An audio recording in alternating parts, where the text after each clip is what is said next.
minsan kasi dito sa showbiz, pag humindi tayo, di ba, Ayan. parang nalilabel tayo agad. Nangyari din po ito Yeah, sa akin. Lalo na nung naging nanay na ako.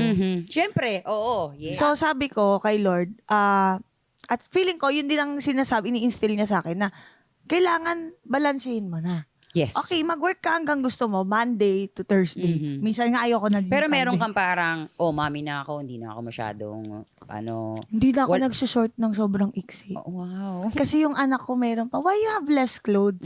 Mhm. Boys din yun. Pati sa helper sa bahay, wala nang sando-sando.